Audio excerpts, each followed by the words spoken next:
showtime. It's about that time. Let's go. You're right where you need to be. This is GCOM Radio. Hardest radio station on the planet. Yeah. Powered by Lyfeblood.com. We certified. And hosted by Nova Phoenix. Give them that flavor.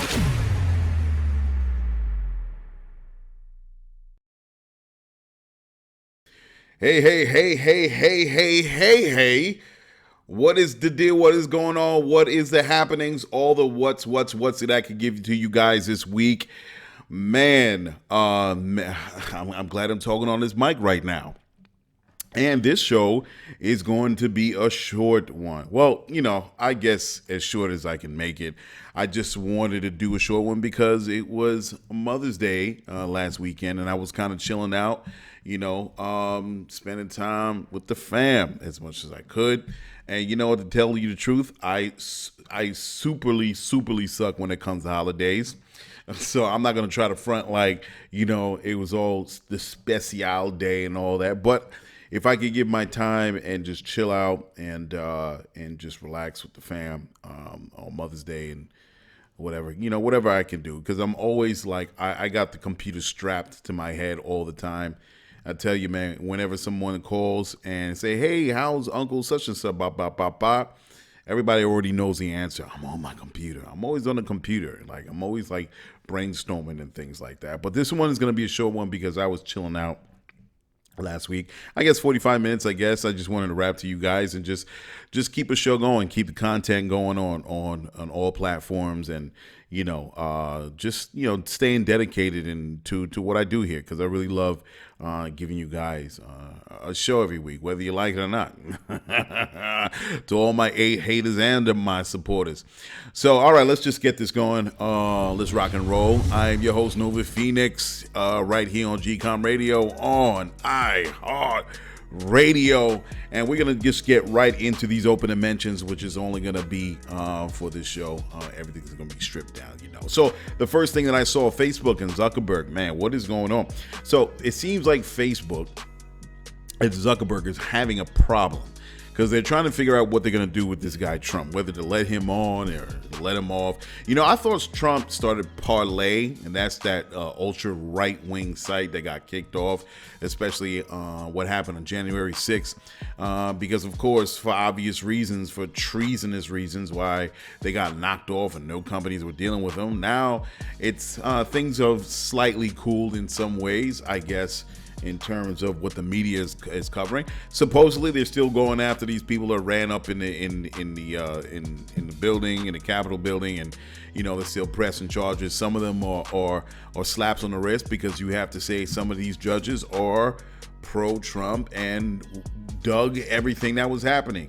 That's just what it is, man. This is America. You're going to have people that are going to be really appalled by what happened, and they're going to throw the book at them, and there are going to be other judges that's going to be facing the people, and they're like, it's not a big deal. That's just what it is, man. So Zuckerberg has this oversight committee, actually. I didn't even know that he uses or he put together to really deal with some issues with Facebook or anything that Facebook has to deal with. He put together this committee of various folks with legal backgrounds and such and so forth. But they're trying to figure out what they're going to do with Trump to put him back on Facebook. And it seems like, the Facebook top brass, so the folks are not, they don't want to put it all in the oversight committee.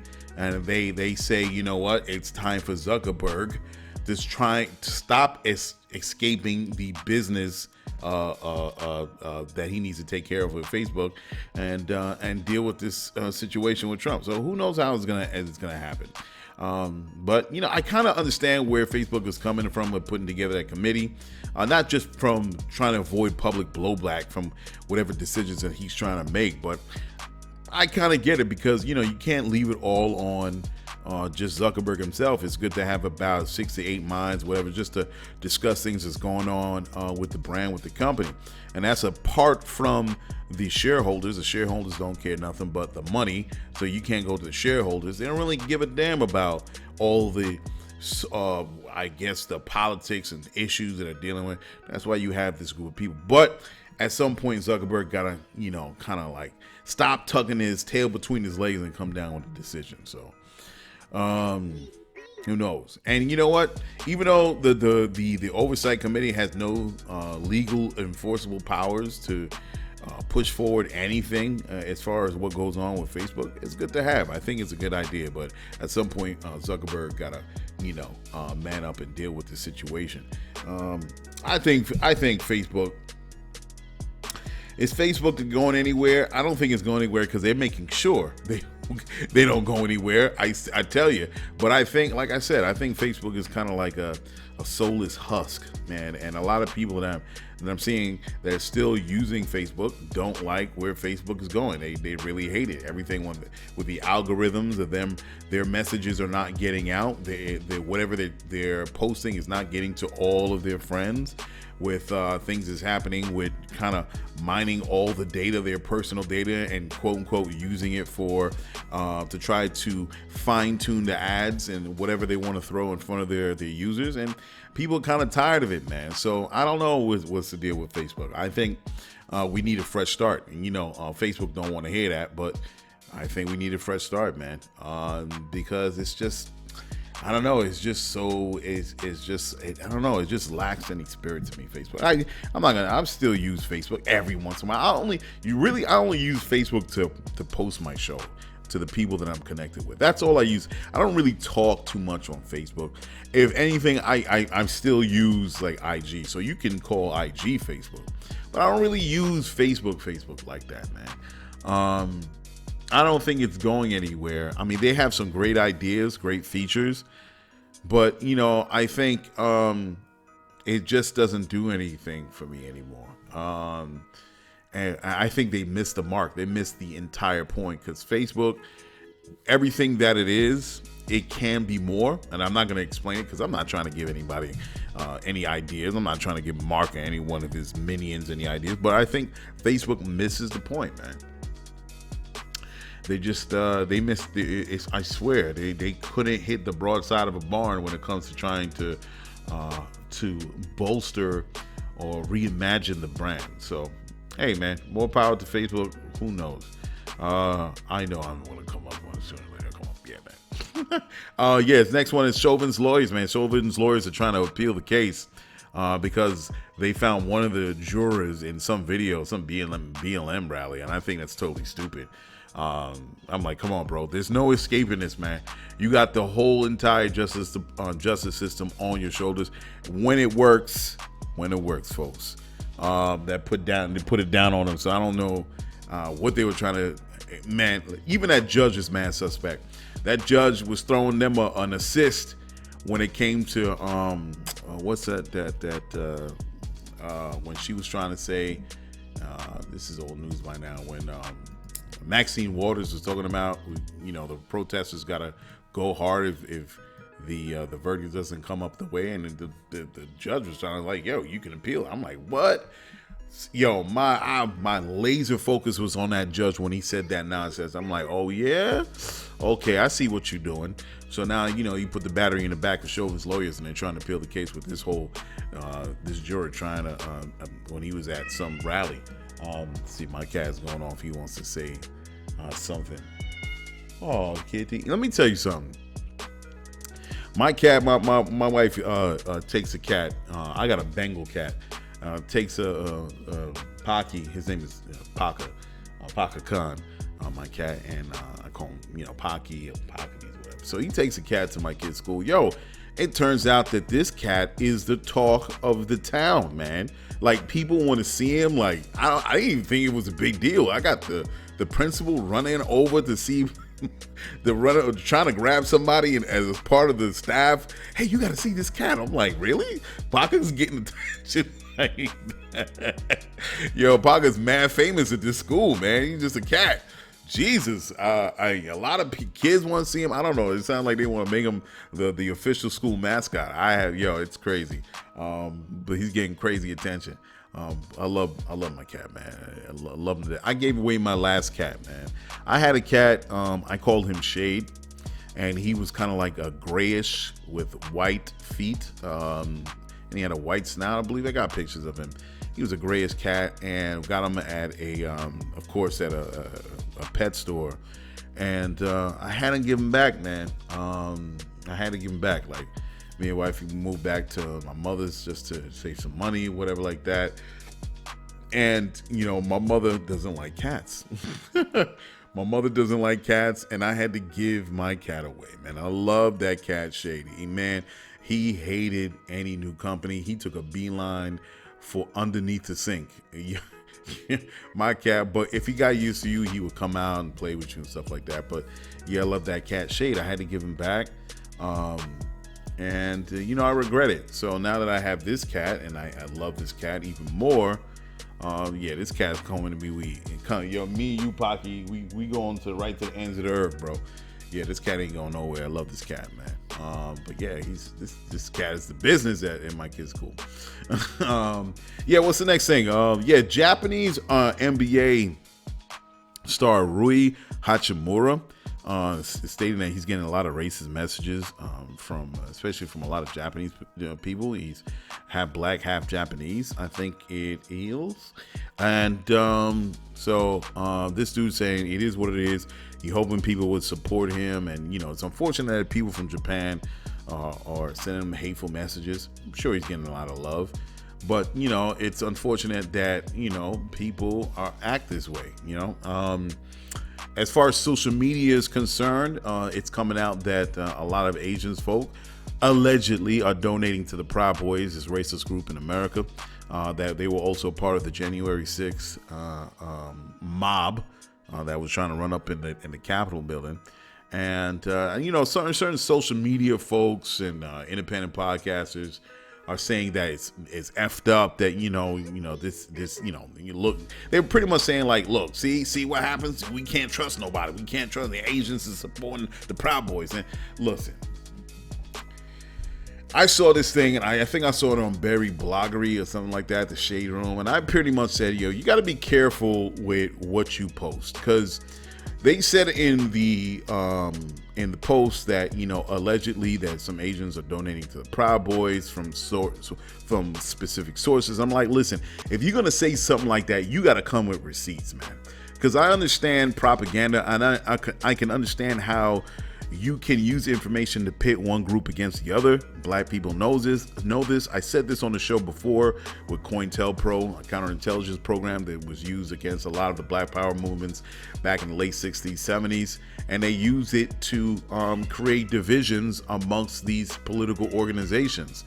So, you know, we got that history, and we understand how, you know, the powers that be will try to create these divisions. And whenever they see a weak spot, always bet on it all the way that you're gonna have like white supremacist forces that you're gonna try to put out some information. I don't know why my cat's being so vocal all of a sudden. I swear that one more thing, I've been taking out my wife, been taking out the cat a lot more. All of a sudden he's a lot more vocal. Like, yo, what's wrong with your cat? You done? All right, thank you, man. So what was he? Okay, he's not saying nothing. All right, so anyway, so they're saying this, and I'm saying you got to be careful with what you post, man. If you're going to say you have sources, you got to list those sources. Now, I'm always against, I have my own feelings about a lot of these Asian attacks that's happening in New York, and you know, when these dudes is wearing pink, and then a lot of these dudes are coming from like broken backgrounds, or they're homeless people or something. Like, I'm like, you see a pattern here. So because of that, because of my knowledge and understanding of history with what Black Americans went through in this country, I'm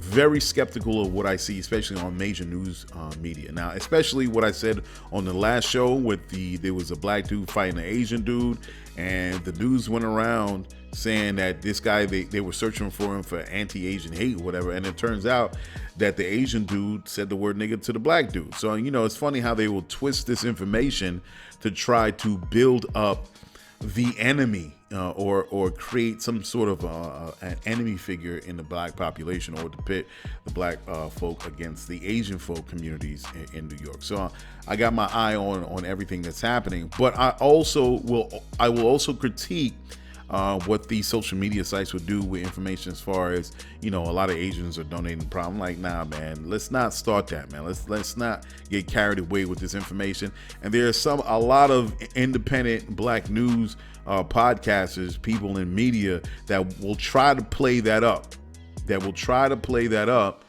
And use it to fit their own narrative. Now, do you have racist Asians? Sure you do, but that's a given. But you're also going to have people that are allies that happen to be that has an Asian background, and they support what black folk are going through in this country.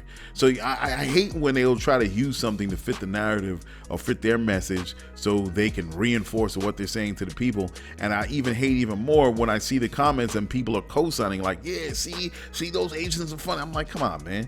Yeah, there's always going to be rifts between our communities and any community amongst anyone on a particular issue, but let's be careful of what information that we are taking in, because we don't need any more bad information, and then all of a sudden you have a bad situation get worse. Okay, so I'm going to call it out when whatever I see, I'm going to call it out, and if it's half-assed, I'm going to call. You best believe I'm going to be on it. But definitely what I'm not going to do is carry on messages, propaganda that's going to drive wedges between communities, because we don't need that right now. And I'm not going to use this situation and try to make it seem like, see, all Asians are the same. It's stupid. It's ridiculous. And it's not something it's not constructive. It doesn't do anything to progress the black community or the Asian community or anything for that matter. I think it's ridiculous. So I'm not going for all that talk, man. And I said what I had to say on the social media, wherever I saw it, and to let it be known. Also in relation to that, the Olympics, man. The Olympics is, there was it's in the Yahoo article. It's almost in every article. The Olympics is saying that they're not going to allow athletes to wear BLM shirts at the event, the Olympics, when it comes off in Tokyo.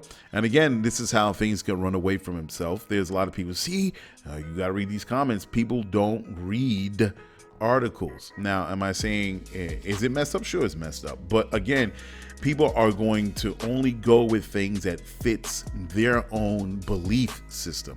So there were a lot of people saying, see, the people in Tokyo, people in Asia, they don't, I'm like, yo, people, and I'm reading these comments and I'm reading them down. It's too much to read, but I get where some people are getting, especially with everything that's happening with some people that disagree with what's happening with the anti-Asian attacks and then the anti-Asian bill. And, there's a lot of hurt that's happening in the black community.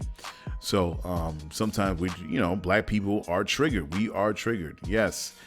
And we have a right to be so because of everything that happens to black people in this country. So, but it's important that we keep cool heads and we read the information of what's being presented to us online. So yeah, the Olympics, they are doing something in as far as that, but it is a part of their charter.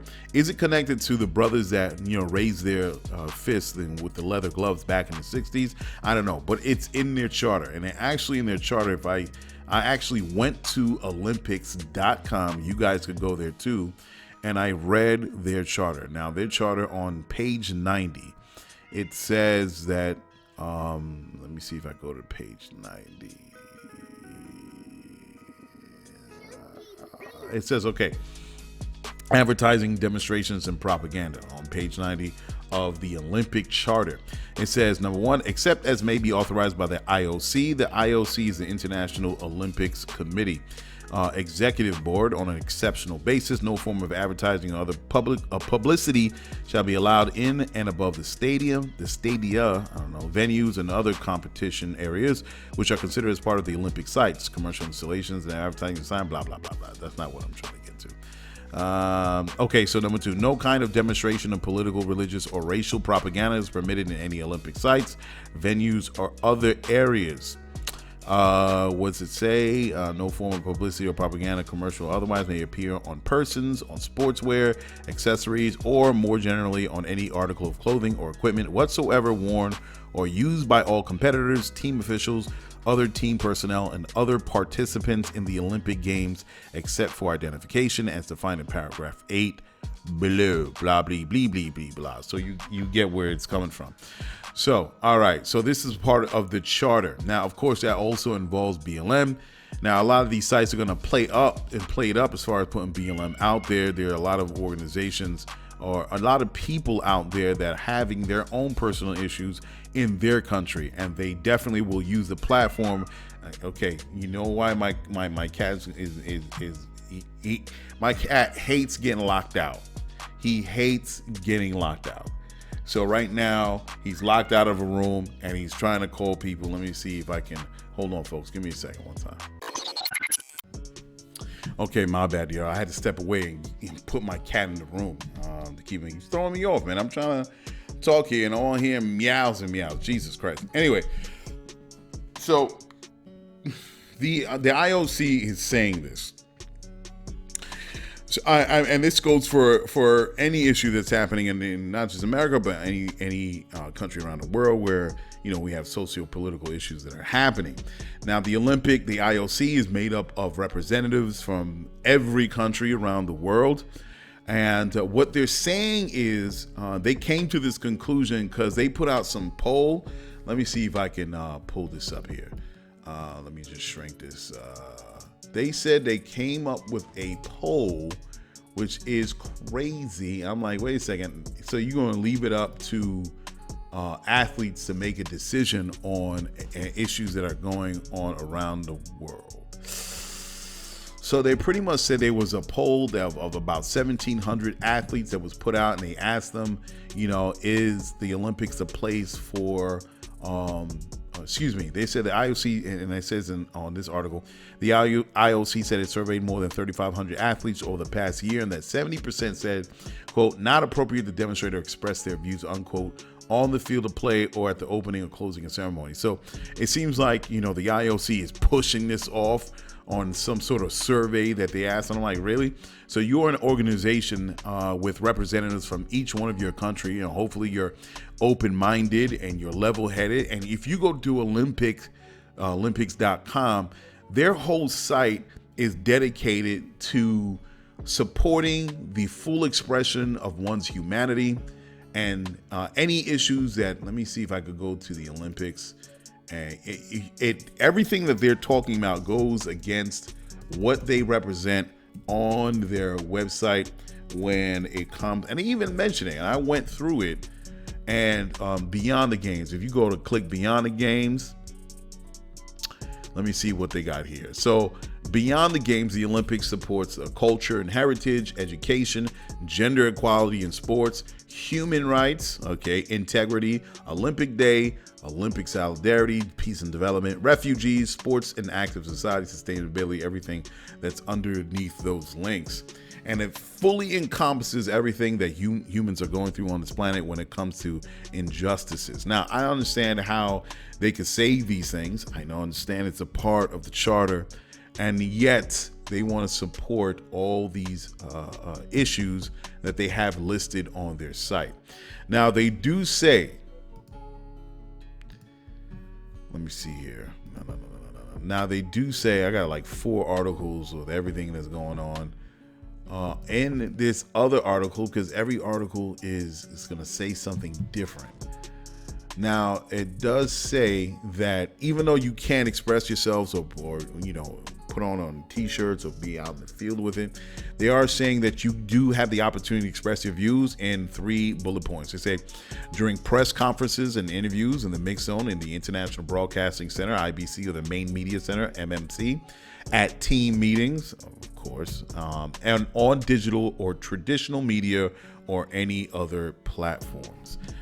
Now, does that excuse what they're talking about as far as what they're saying is doing this survey? No, it doesn't. Because if you're going to say all these things, you should fully support your athletes that are their people are suffering from some sort of injustice, and yeah, they're going to play the game, but if they want to mention something that's happening, I don't see why they can't speak from their heart and hopefully get the world into to have the world help them in whatever issue that they're going through within their own country.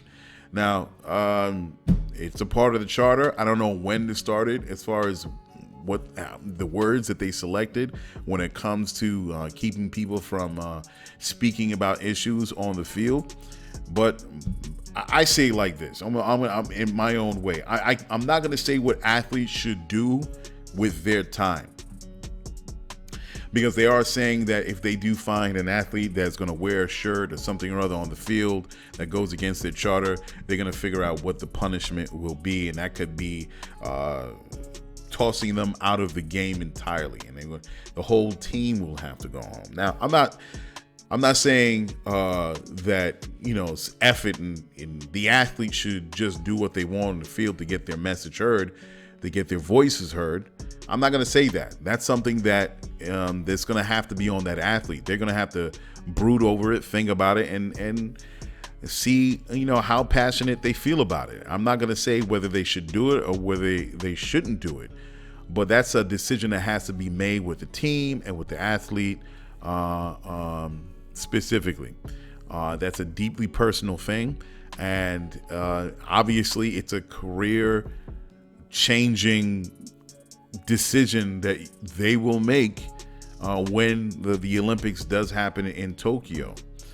But they have other avenues, and I can at least say this: even though you cannot do any of these things on the field, there are plenty of other ways where you can talk about the issues that you want to talk about. During press conferences, it's, hey, the floor is open. Interviews, the floor is open. And we even understand social media. Social media is even more, how should I say it? Can reach even more people than you can ever imagine in today's times. Right? You don't have to go on Channel 7 or Channel 5 or whatever international media corporation to get your word out. You have a following where you can talk about it at the time of your performance when you're doing your thing at the Olympics, and you could post on it. Now it's up to IG if they want to see otherwise, if they want to pull it down. I don't know. That's IG, Facebook, and all the other social media apps. That's their thing. I don't think they would pull it off or reduce your reach if you're talking about issues.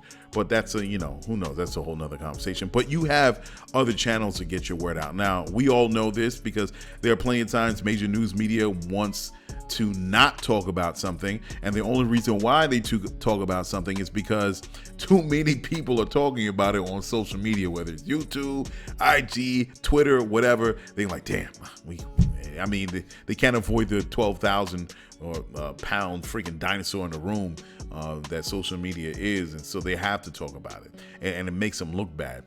So I mean, you have channels, you have different ways where you can express yourself. I'm talking to all those athletes, those Olympic athletes. It's up to you, man. And like I said, do I feel that this is the way to go as far as what the IOC is doing with their athletes? I don't think so. But there are other ways to get your message out. So it's unfortunate. The next one, everybody knows at this time, Atlanta Mayor Keisha Lance Bottoms, she's not going to seek re-election. And this is the big enigma. This is the big fat question mark that's on everybody's minds. I hope by the time that this comes out, that there's a more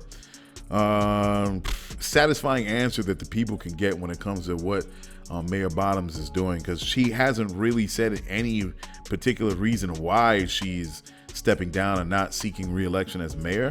Who knows? I don't know. It's sad. I think personally, from what I've been watching, that she was doing a good job as being mayor of Atlanta. Yeah, there was some missteps, as anyone in that position. It's tough, especially what Atlanta was going through in 2020, just along with the rest of America when, the protests that were going on. And she was dealing with it as best as she can as a black woman and as a mayor of Atlanta. So that was kind of surprised for me why she's not seeking re-election. I'm not going to speculate. It could be personal, it could be professional, but it's sad. But I'm hoping that there could be someone that can take that seat and be a shining light for Atlanteans down there in Georgia. A lot of people, one in a particular person, Tesla Figaro, everybody knows her. She does a lot of interviews on Fox News. She has her own podcast on iHeartRadio, Black Effect, Straight No Chaser. And she was calling out for Killer Mike to be the mayor. I don't know if Killer Mike is going to do that, man. Killer Mike, he's a great dude. He's a great orator. He has his head on his shoulders. But I don't know if Killer Mike, at the end of the day, Killer Mike is an artist, man. He's a businessman. He's just a brother that stands by his word. And he's a black man in America that knows the deal, and he's well read. But that doesn't always mean that he should fill that political seat. I don't know, man. Get a politician, man. I'm sure Killer Mike will support the right man or woman for the job as far as seeking the mayorship or mayoralship, whatever you want to call it, in Georgia. So I wish Keisha Lance Bottoms, she's still mayor, all the best in whatever way or direction she's going with her future career. So yeah. Next thing, Meek Mill, man. So Dogecoin, man. So I'm fully invested in cryptocurrency. I posted on my IG that Lyfeblood.com is going to play a part in this whole cryptocurrency world. It's always been a part of the mission statement for Lyfeblood, and I'm playing too. And Meek Mill is all in. Apparently, he threw in $50K into Dogecoin. Everybody is shitting on Dogecoin right now. They call it the pump and dump, and they're saying it's worthless. It's a hustle. Bomb, bomb, bomb, bomb. Even they took it from Elon Musk. Elon Musk this past Saturday was on Saturday Night Live, and during the interview or something like that, he's saying it was a hustle. So it dropped by 30 cents. It was crazily. So now everybody's following up. But you got to think about it like this. Look what's happening, what Elon is saying now, right after that interview. He's saying that he is going to be using Dogecoin for anything that's SpaceX related, I think, as far as working with the coin. And I'm like, you know what? Elon Musk is smarter than you think. And he wouldn't be where he's at if he didn't have a master plan put into place. So I'm sure he makes his missteps verbally and when he gets a mic put in his face. But, he does correct the course. He does, get back on track. And he is fully invested in Dogecoin. And I see big things for Dogecoin. So now everybody's trying to run away from Dogecoin. Everybody's trying to say, no, because people are talking to me about it. And I'm sitting there and I'm like, you know what? I'm going to do exactly opposite what everybody's doing. I'm going to buy some. And I sure did buy some. And I'm like, why not? And my idea, I'm speculating about this, and I'm like, everybody's talking about it's a pump and dump, and it's worthless and everything. Elon, kind of jumping on Elon's words about this thing.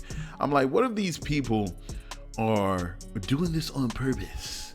Like they're putting out this word out there so people can dump Dogecoin for the price to drop, and then they're the same people that's gonna come around and buy up all the Dogecoin, even more of it. Think about it. All right?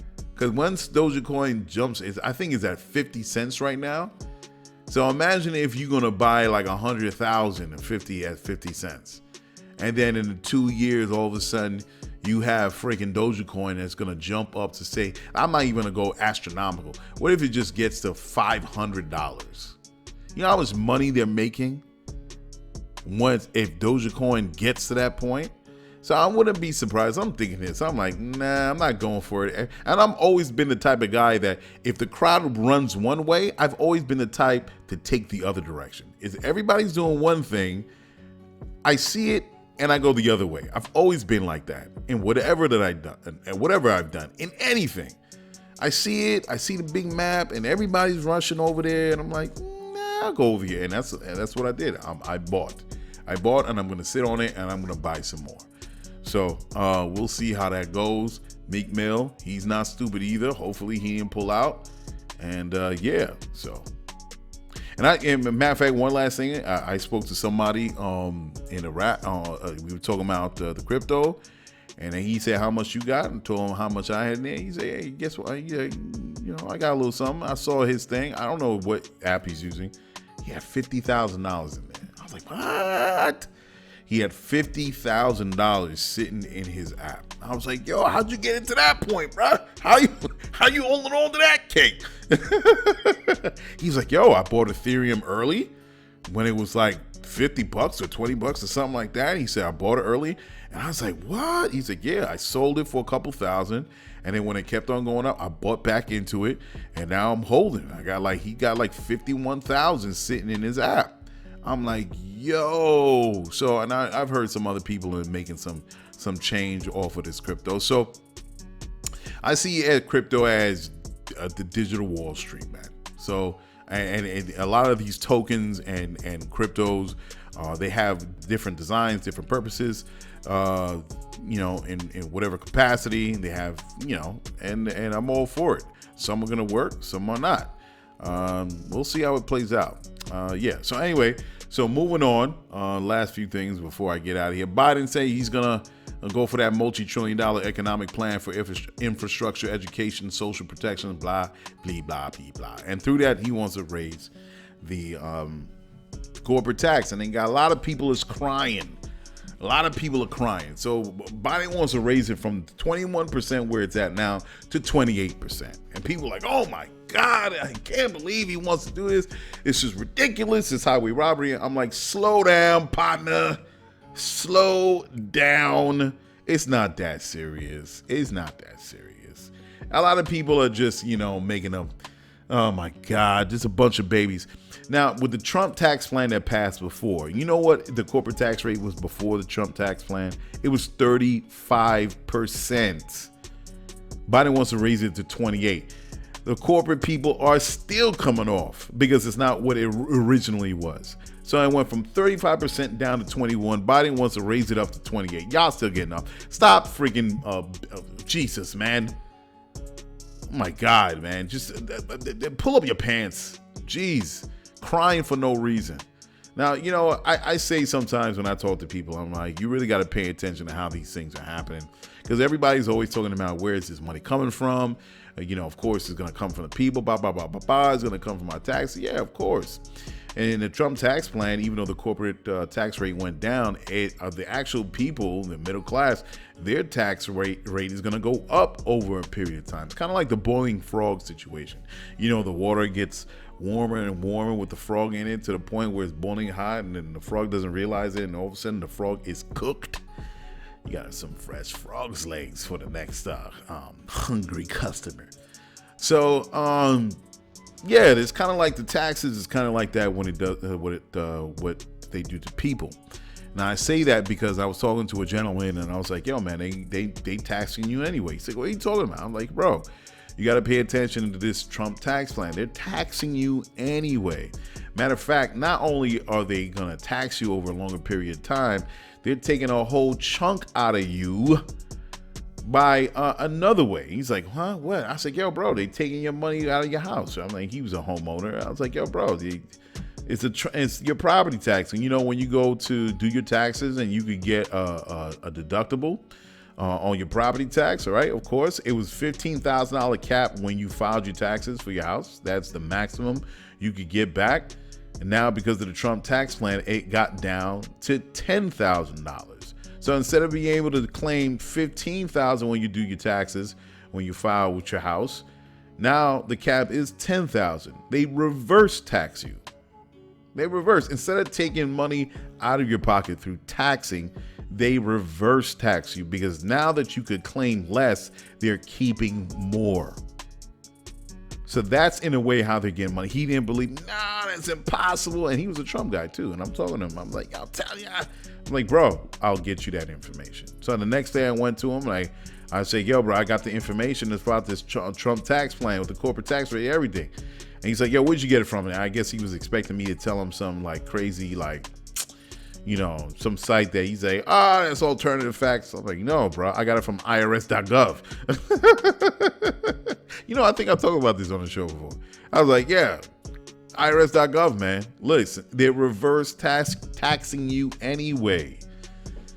That's how they're getting the money for all of these things. They're getting it from the taxpayer.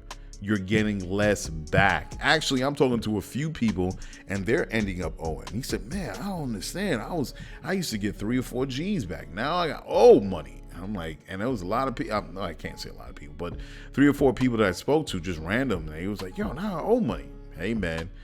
Right, this money got to come from somewhere, as they say in as far as economics is concerned. They just don't say, yeah, we're gonna do all this. They're gonna get it from somewhere. It doesn't grow on trees, as your parents used to say.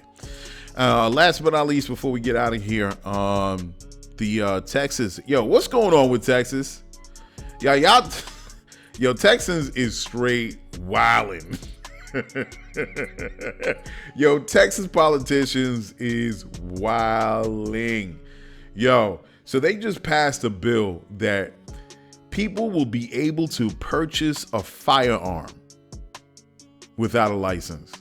Yo, Texans is wilding. They straight going. They trying to take it back to the old West. They the Clint Eastwood times, the good, the bad, and the ugly. Fistful of dollars. With all them spaghetti westerns from back in the day. Yo, can you imagine, like, in New York or any other place? Now, everybody has a license. It's one of those things that we do. It's ritual, right? Everybody wants to get a car when you get of age, 15, 16. You want to get your license. Daddy, mommy, I want to get my license. I want to be able to drive, right? Yeah, so everybody understands that. Now, imagine if the state was like, you know what? You can purchase a car and you don't need your license.